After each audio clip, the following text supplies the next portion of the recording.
in the worst recession we've seen, the legislature passed a budget for $6.6 billion, increased the budget deficit to $6.6 billion.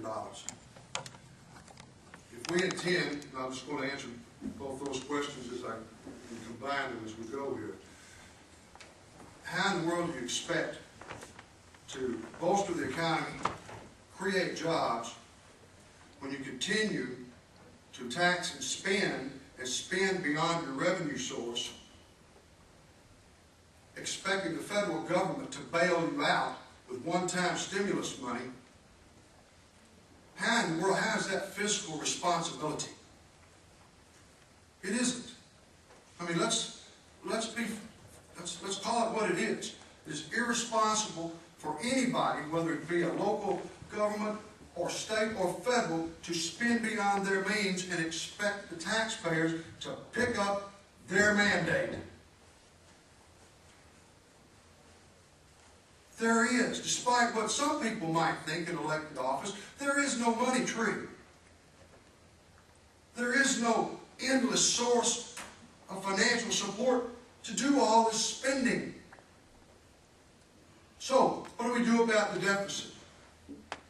We have to realize, just like you and I, my family, your family, everybody, we have a budget. We have to live within that. Despite the fact that we might like to go buy a brand new whatever, if you can't afford it, you can't afford it. The state needs to realize that we had an opportunity to maintain a zero budget.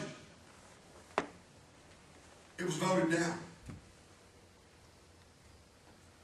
We've opened the doors with the legislation in that budget that was passed in the last session to increase taxes, more expenditure, money we don't have. My question to you is, where's the money going to come from? Where's it going to come from? Where's the federal money that we may get? Where's that going to come from? Where do these people think that comes from? It is time for us to face the bare, hard facts that we do not have the luxury to tell people as elected officials, well, we're going to raise this tax and we're going to do this. We'll do a half cent here and a half cent there and a dollar here and only 50 cents here. Next thing you know, I'm giving up my house so they have a nice jail. I'm giving up my home and everything that my wife and I have worked for so we can have more giveaway programs. So we can have government create more agencies and more layers of bureaucracy and put more people to work for government than we have in manufacturing. Where does it stop? My answer to the deficit thing is we cap spending now. In the next session, we cap spending. We look, and I don't mean just courtesy look and then operate out of political expediency. We take a look at every agency and every department. Don't you tell me for 1 second we can't cut spending in government. We can. We choose not to because it's politically expedient for those that are there. Now, I want to say this with a smile because I don't want people to think I'm always agitated and upset, but I've reached that point. When I can't go home and visit my mother that just turned 88 years old because I have to make a choice of what I can spend money on to make a trip. Or if we have something in our lives, Barb and I, that we have to commit to because it's a necessity.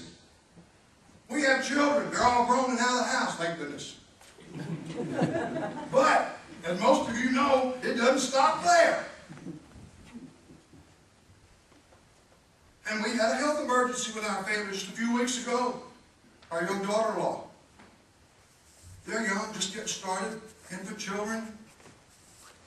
We have to watch what we're doing because the chances are pretty good we're probably going to have to come back into the fight on that level. So we all have emergencies to face, and government needs to realize this and not take all our money away from us. They don't say, well, it's just a tax. They're like, oh, we're going to do this. We know better how to handle your money than you do. We're taking your money. In fact, We're not even going to ask you. We're just going to do it. And all of us are here tonight because we're concerned about that. In one shape, in one way or another, shape, form, fashion, we are all here because we're concerned about that.